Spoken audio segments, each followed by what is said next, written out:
A crisis behind bars: mental illness in prisons. The American prison system faces a crisis, a high number of inmates with mental illness. Should these individuals be punished or treated? Many are behind bars for non-violent offenses, their crimes fueled by their illness. Instead of receiving proper treatment, many mentally ill inmates encounter further deterioration within prison walls. The stress of confinement, combined with limited access to mental health services, often exacerbates their conditions. This revolving door not only fails to address the root cause of their offenses, but also poses a significant challenge to public safety. By prioritizing treatment and rehabilitation, we can break the cycle of incarceration and offer hope for a healthier future for these vulnerable individuals.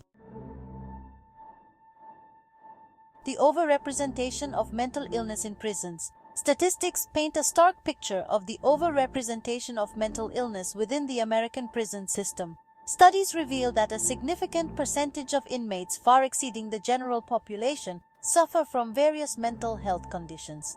A lack of adequate community mental health resources plays a significant role, leaving many individuals without the support they need to manage their conditions. This often leads to a downward spiral, increasing the likelihood of encounters with law enforcement. The criminal justice system, ill-equipped to handle complex mental health needs, becomes the default option for many individuals in crisis. The overrepresentation of mental illness in prisons is a clear indicator that we need to rethink our approach. It's not just about providing mental health care in prisons, but also about ensuring that individuals have access to the support they need before they ever come into contact with the criminal justice system. Punishment or treatment. How prisons handle mentally ill offenders. Traditionally, the emphasis has been on punishment and confinement, with limited attention given to the unique needs of this population. This punitive approach fails to recognize that many mentally ill inmates are incarcerated for non-violent offenses, their crimes a direct result of their untreated conditions. Inadequate staffing, overcrowding, and a lack of specialized programs contribute to a system that often exacerbates existing mental health conditions rather than providing effective treatment. The use of solitary confinement, a common practice in many prisons, poses particular risks for individuals with mental illness. It's tough, We see these individuals come in, and it's clear that what they need isn't punishment, but proper treatment. The system, as it stands, just isn't equipped to handle their needs effectively. A glimmer of hope: rehabilitation programs and their effectiveness. Amidst the challenges of addressing mental illness in prisons, some glimmers of hope emerge in the form of rehabilitation programs. Cognitive behavioral therapy, a common component of many prison-based rehabilitation programs, has shown promise in helping individuals manage their thoughts, emotions, and behaviors. Vocational training and educational programs also play a crucial role in rehabilitation, providing inmates with opportunities for personal growth and development. While these programs offer hope, their effectiveness is often hindered by limited resources, staffing shortages, and a lack of continuity of care upon release. Rehabilitation programs, like the one I went through, really do make a difference. They gave me the tools I needed to understand my mental health and to build a better future for myself. But more support and resources are definitely needed to make these programs truly effective. Section 5. Barriers to success. Challenges in prison mental health care. Despite the promise of rehabilitation programs, numerous barriers hinder the effective management of mental health within the prison system. One of the most significant challenges is the chronic underfunding of mental health services within correctional facilities. The prison environment itself presents significant obstacles to effective mental health care. Overcrowding, violence, and a lack of privacy contribute to a stressful and chaotic atmosphere that can exacerbate existing mental health conditions. Another major barrier is the shortage of qualified mental health professionals willing to work within the correctional setting.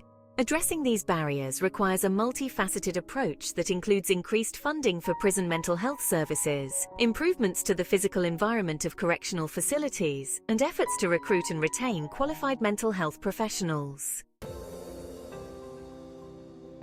Section 6. Unlocking potential innovations in correctional mental health. Despite the significant challenges, innovative approaches to correctional mental health are emerging, offering hope for improved outcomes for mentally ill offenders. One such innovation is the development of specialized mental health units within prisons. These units, staffed by trained mental health professionals, provide a more therapeutic environment for inmates with serious mental illness. Telepsychiatry, the use of video conferencing to deliver mental health services, is another promising development. This technology helps overcome geographical barriers and staffing shortages, enabling inmates in remote areas to access specialized care from experienced clinicians. Peer support programs, which utilize trained inmates to provide support and mentorship to their peers, are also gaining traction. While these innovations hold promise, it is essential to evaluate their effectiveness rigorously and to ensure that they are implemented in a way that respects the rights and dignity of all individuals involved. Section 7. The role of community support in reducing recidivism. The transition from prison back into the community is a critical period for all individuals, but it is particularly challenging for those with mental illness. Without adequate support, these individuals are at increased risk of relapse, homelessness, and recidivism. Community-based support services play a vital role in facilitating successful reintegration and reducing the likelihood of individuals cycling back into the criminal justice system. Transitional housing programs provide a safe and supportive environment for individuals leaving prison, offering a stable foundation as they rebuild their lives. These programs often provide access to mental health services, substance abuse treatment, and job training, addressing multiple needs simultaneously. Section 9. The ethical imperative of providing treatment over punishment. The overrepresentation of mentally ill individuals in prisons poses a profound ethical dilemma. The ethical imperative demands that we prioritize treatment over punishment for these individuals, recognizing that their actions are often a manifestation of their untreated conditions rather than a reflection of their character. The principle of human dignity dictates that all individuals, regardless of their mental health status, deserve to be treated with respect and compassion. Warehousing mentally ill individuals in prisons without adequate treatment violates this fundamental principle, denying them the opportunity for rehabilitation and a chance to lead meaningful lives. Furthermore, the use of solitary confinement for individuals with mental illness raises serious ethical concerns. We must move away from a punitive approach that criminalizes mental illness and embrace a more humane and ethical system that prioritizes treatment, rehabilitation, and reintegration. Section 10. Real lives, real stories, the human cost of inadequate care. Behind the statistics and policy debates lie real lives and real stories that illustrate the human cost of inadequate mental health care in prisons. Take, for example, the story of Jamie, a young man with schizophrenia who was incarcerated for petty theft after experiencing a psychotic episode. Instead of receiving the treatment he desperately needed, Jamie was subjected to solitary confinement, which only worsened his condition. Or consider the case of Maria, a mother struggling with bipolar disorder who was arrested for a drug-related offense. Despite her pleas for help, Maria received little to no mental health care while incarcerated, leading to a decline in her mental state and strained relationships with her children. These stories, sadly, are not unique. They represent the experiences of countless individuals with mental illness who are caught in a system that is ill-equipped to meet their needs. By sharing these stories, we can humanize this issue and inspire action to create a more just and compassionate system. Section 11. Toward a more humane future, rethinking mental health and incarceration. As we move forward, we must commit to rethinking the relationship between mental health and incarceration.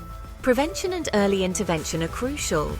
By investing in community-based mental health services, we can provide individuals with the support they need before they reach a crisis point that may involve law enforcement. Diversion programs, such as mental health courts, offer an alternative to incarceration for individuals whose offenses stem from their mental illness.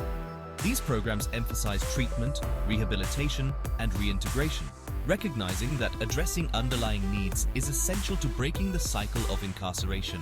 Within correctional facilities, we must prioritize access to quality mental health care, ensuring that all inmates receive timely and appropriate treatment. This includes providing specialized programs, recruiting and retaining qualified mental health professionals, and creating a more therapeutic environment within prisons. By embracing a more compassionate and holistic approach, we can create a system that promotes both justice and healing, offering hope for a brighter future for individuals with mental illness and for society as a whole.